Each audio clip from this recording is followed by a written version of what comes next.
welcome to this edition of Wait a Minute, where I'm interviewing various lady bosses on how they stay healthy and centered for the holidays. Today with us, we have lady boss Jenny Blake, who is an author, a career and business strategist, and an international speaker.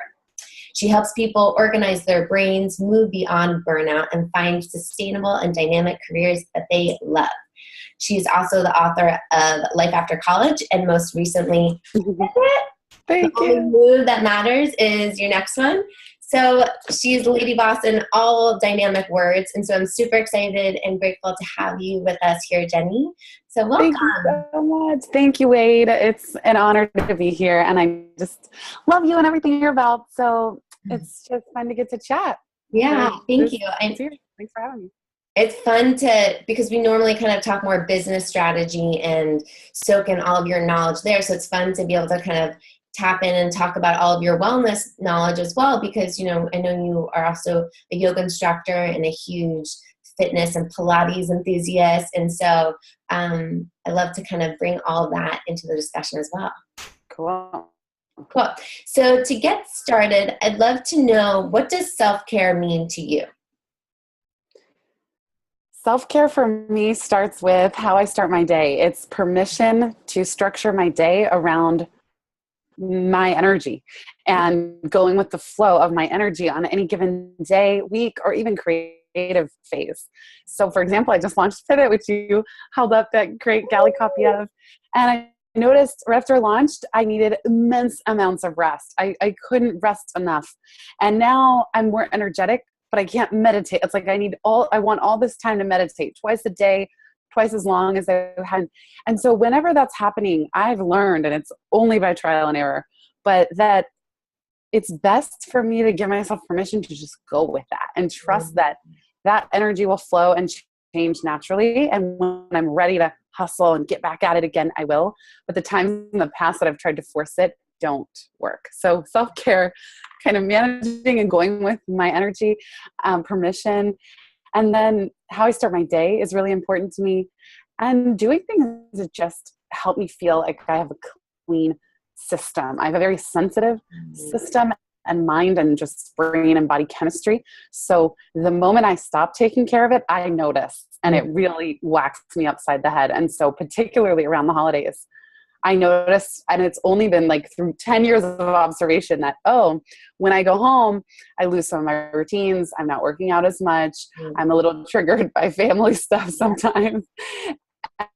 And I feel like I'm by the end. And so even this year, my practice is going to be, how do I stay energized and energetic even when I'm not in my home environment?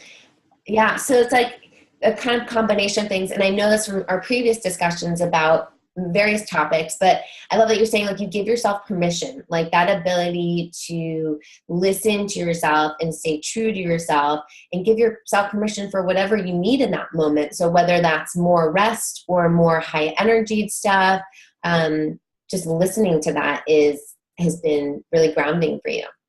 That's where I think self-care starts, because our bodies are so intelligent, and truly, truly our bodies want the best for us. Mm-hmm. Our mind, okay, sometimes we have thoughts and we spin out of control, but our bodies, if I just believe that if my body is tired, I'll give it sleep. Mm-hmm. If it's hungry, I'll eat. If it's full, I'll stop. I've not always been that way. I've sometimes been so hard driving or so busy or so caught up in work, or when I was working at Google full time, and things where I didn't listen to my body, and then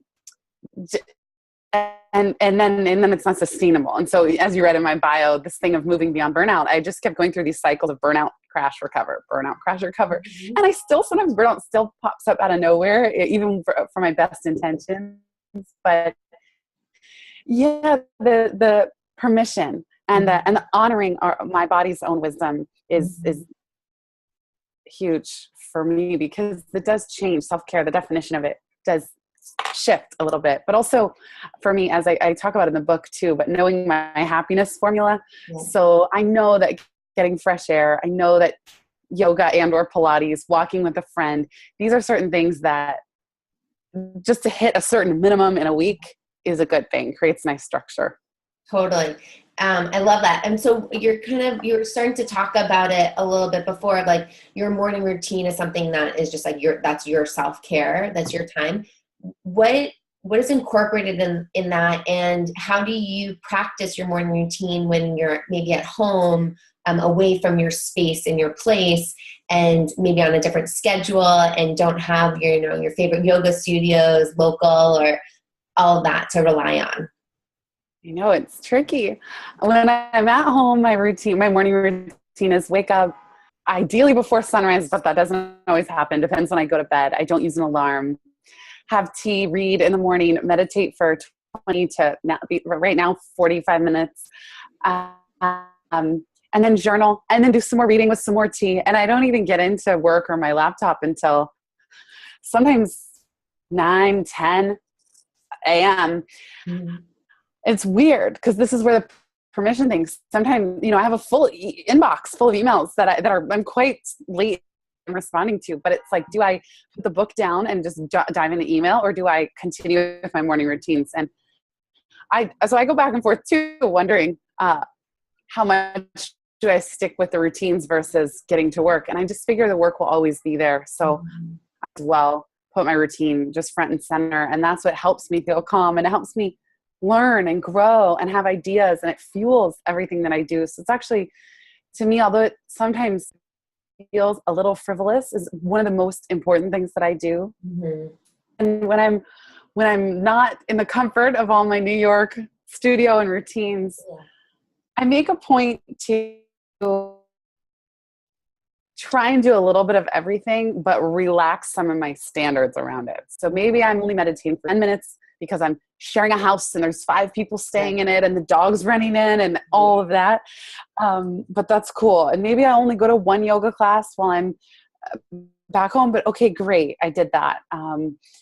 So I try and do something. I kind of have the something is better than nothing mantra. Yeah. And then the other thing is, it's really easy for my food to just kind of spiral when I'm no longer at home and not the one doing all the grocery shopping or even near my favorite stores. Or like, and so that, meals.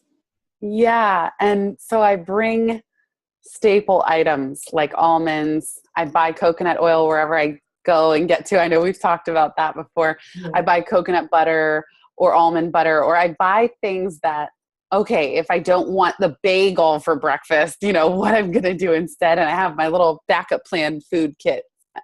Yeah. That you like consciously are like, okay, I want to have my essentials, or at least some of my essentials with me. Yeah. Yeah. Like I do Bulletproof Tea in the mornings, I use Dave Asprey's Brain Octane. And so I bought travel size, empty cosmetic, like a squirt bottle that you would put lotion in. And I put this Brain Octane. It's kind of like a very concentrated form of coconut oil. Mm-hmm. And that comes with me on every trip because that's the way I don't get hungry. When I do that with my tea, I'm not hungry till later in the day. Whereas if I don't have some of those staples, I just start snacking and then it's endless. And then I get on a sugar cycle. Mm-hmm. There are so many times I've gone home for the holidays, and one year, this was maybe a year ago, I don't even drink coffee anymore, but I was having a venti black coffee in the morning. Wow. With a Starbucks almond pack of the almonds. So I was starting every day with a venti black coffee and a pack of chocolate covered almonds. And I was kind of stressed, and I was taking care of the dog, and it was 2 weeks. And the minute I got home, I got vertigo.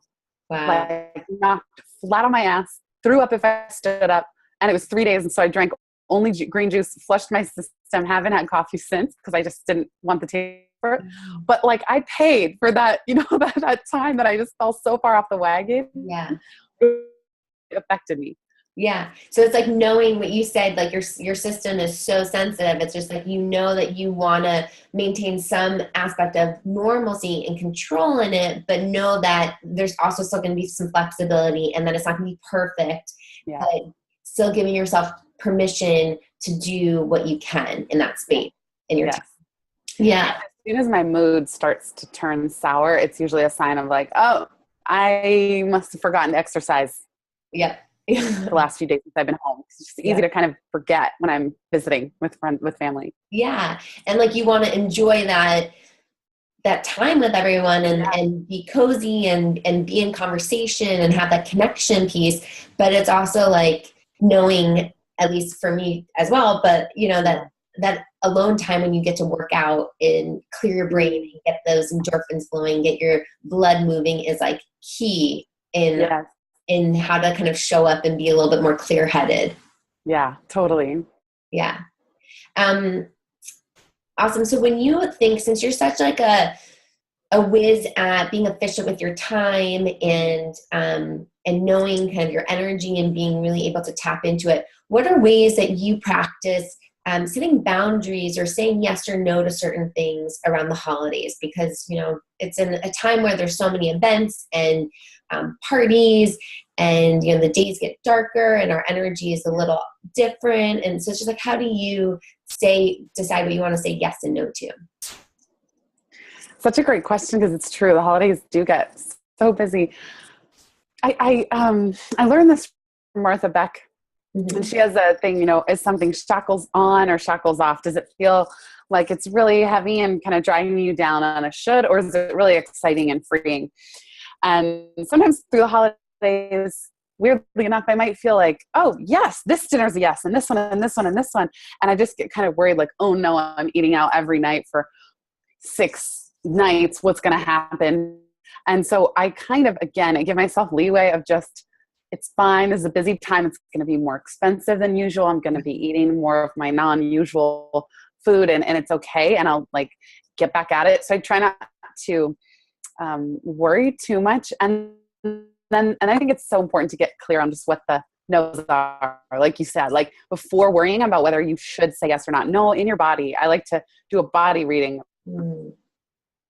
Do I really want to go to this thing or not? And, you know, if you stand up and close your eyes and get centered, you might know the body trick where if you ask a yes or no question and your body leans forward, it's a yes. And if your body kind of recoils back, it's a no. And I have fun doing that. When I am at all unsure, I'll stand up, do the body reading, and okay, it's extra confirmation of which route to take. And I've learned, I don't know about you, Wade, I'd be curious, but saying no, it's never easy, but I'd rather say no than show up and be really low energy because I said yes to the wrong things. And so ultimately, I have the feeling that it's better for all involved. If what's a no for me, I then honor that and kind of just do things that I'm really excited to do. Totally. I couldn't agree with you more. It's because if you are like, oh, it's a have to, right? It becomes a have to versus like, yes, I want to. That's like that dread, the shackles, right, are going to just kind of even be along your body language as you walk into the room. Yeah. And it's like, then you're no fun to anyone else either because, you know, you're like resenting that you went. So I completely agree with that of, you know, staying true to you because what's best for you is probably best for everyone in the situation. Yes, totally. Yeah. And like the worst that happens is, okay, you missed out on something that was fun, but there's usually no doomsday scenario to that. And I think it's interesting. I certainly wouldn't say all women, but no, because I know some women who are really good at just doing whatever that only they feel like. I notice in myself, I tend to, especially around the holidays, I should do this, and be a good citizen of every like group or family or friend group or, you know, just kind of this people pleasing element of make everybody happy. Yeah. And then I'll observe people who have such clear boundaries where I would never dare to say no to some of these things. And then they're just like, this is a clear, you know, like we'll be in the next day or missing this or making some plan that just has only to do with their kind of well-being. And sometimes I'll get a little triggered, like, what? I would never say no to that. And then I realized, oh, it's because I wouldn't have said no and I would have slowly eroded my own energy by feeling like I have to people please in every direction. And I just think the holidays tend to like magnify that. So knowing that about myself also helps me be a little extra inquisitive and a little extra courageous too, because sometimes those no's are not easy. Totally. To draw boundaries around. Totally. And knowing that, you know, you could be pushed one way or the other, but kind of creating already like a safe space for yourself and a permission, right? Tapping back into that permission of like, I can say no and they will still love me and they will still care about me. And, you know, FOMO, schmomo, like you kind of be pushing yourself beyond what you want to be doing. Mm-hmm. Yeah. Totally. So when you notice that your energy might be a little bit off, or you're feeling like you're doing too much, and, you know, especially in New York, I know you're living in New York, during the holidays, right, there's so many tourists, there's like so much energy, there's like the jingle bell noise, I feel like everywhere, like, how do you practice like creating a centered, safe space for yourself to kind of like wind down, to be able to go to sleep? Maybe making sure also that like there's not too much alcohol, vino in your system and sugar in your system, but what are those ways that you kind of practice staying centered? Well, yeah, I live this little studio, and it is like quiet and peaceful, and I do spend a lot of time here. That's helpful. I mean, no matter what, that's helpful, no matter what season it is in New York. And I kind of I grew up in California, so I didn't really have seasons. And I really love actually when it starts to get dark and snowy, and there's something just so magical. And there's this, again, talk about permission, just shared acknowledgement that, oh, it's a snowy day, everyone's cozying up indoors. And I suddenly feel this permission around being the homebody that I am, or reading. And I really, the winter is this amazing time for me of not just hibernation, like deep thinking and often deep working. That my biggest creative projects I get the most done in the winter because there isn't as much FOMO, because everyone is kind of hunkered down in hibernation mode. And so there again, I like going with energy. So I go with the energy of the season. And as far as what you said about alcohol is so important, because I went recently 15 months without having anything, and that was during a big pivot year for me. And then now, you know, I'll have a couple drinks a week, but I notice when I start having more, I get depressed, basically, like not with a capital D, but like that depressed feeling, and that sort of dark energy starts to come in. And now I didn't used to know this about myself, but now as soon as it comes in, I'm like, oh, I've had too much alcohol. Like I need to not have it for a few days. Even wine will start to sour my mindset a little bit if I'm not careful. So I'm just very aware, but at least at this point, I haven't said like, okay, I got to go cold turkey again. Nothing. Right. But I don't, for me, for example, I don't keep wine in my house. So when I have wine, it's because I'm going out with friends, or because I don't have the self-discipline in most things, whether it's wine or sugar or cookies or whatever. I'm not the type that can keep it in my house and either just have one or not want to inhale the whole thing all at one time. Yeah. Well, So what are some of the ways that you practice? Like if you were to go to a friend's holiday party or event, and there's wine and there's cookies and snacks and all that stuff, like what are the ways that you practice being mindful as you enjoy the festivities and the food and the company? Sometimes I'm very disciplined during the week so that when I show up at something like that, I don't care. And very disciplined, I don't mean in a way that I'm like fighting myself. I feel really good when I eat extremely clean. So it's not even discipline so much as cool. When I'm at home, I'm having eggs and lentils and boring foods, but I feel great. So that when I go to a party like that, sometimes I'm just like, screw it. Like enjoy. This is a cheat night, and I don't try and modulate it because I know, or I have to show up at something like that and have nothing. Like I cannot have a cookie or a thing that's sitting there and try and like moderate throughout the evening. If it's in front of me, I'm eating it and I don't stop. Like so if it were a situation where I knew I didn't want to go down that like food rabbit hole, I just would go in the party and just know for myself, all right, I'm not doing sugar tonight. sometimes for me, once again, once I know the consequences, like I know for me, sugar really makes me break out in a major way. Within 2 days, I have complete breakouts. And it took me 30 years of my life to recognize that this is why my face was breaking out, or either sugar or cheese. So now, because I know the consequences, sometimes I will show up at a party and just be like, I don't want this on my face in 2 days. So that's more of a reason to skip than just like the old kind of food gremlin voice that's like, don't get fat, like that just didn't ever work for me. Yeah. Yeah. So kind of hearing that, like, and knowing, well, first of all, knowing your body and knowing your energy, but the fact that like you can see a physical reaction afterwards, there's kind of more of a trigger for yourself that like, oh, that equals like this irritating. Yeah. Like, oh, I just don't want to deal with a face full of breakouts in 3 days. So I'll pass on that. Yeah. And then noticing like you're also still kind of practicing balance in a way. Like you eat mostly clean during the week, that like on the weekends, it's okay to be enjoying yourself, that you're giving yourself permission to enjoy yourself. And then setting boundaries when you need to, if like you are like, nope, I can't have any sugar tonight. I don't want any sugar tonight.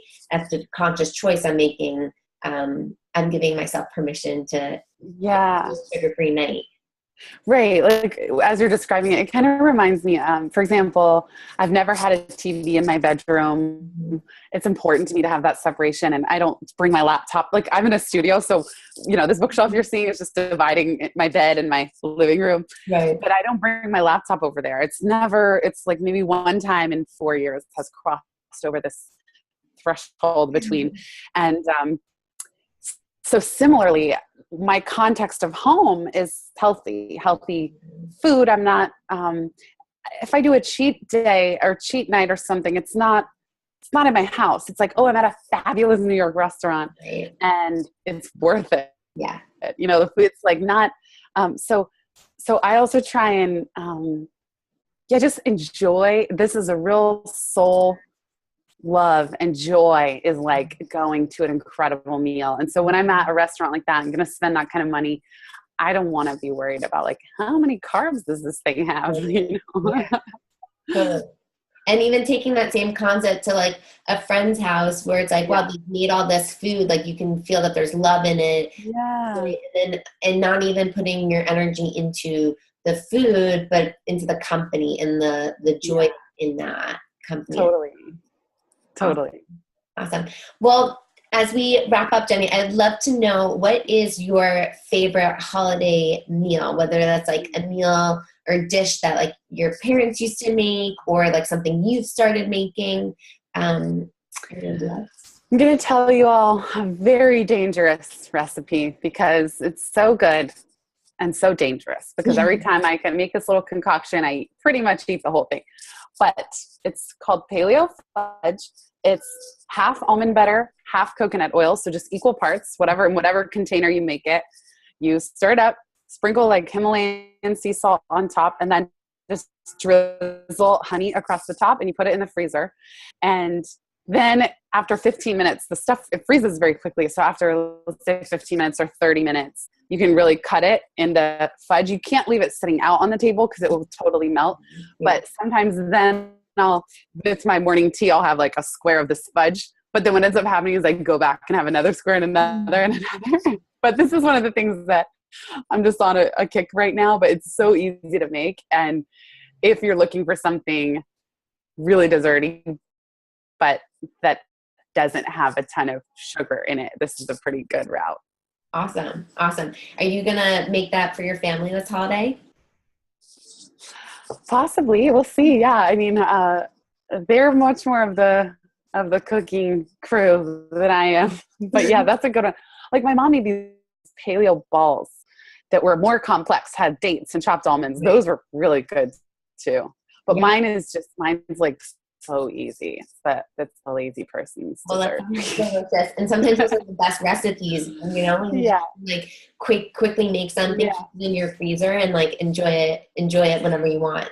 Yeah, and it's good when you're in a pinch. Like for me, sometimes at night, I just want something that feels a little bit like a reward. And so this little concoction serves that function without me needing to go out and buy like Ben and Jerry's. Right.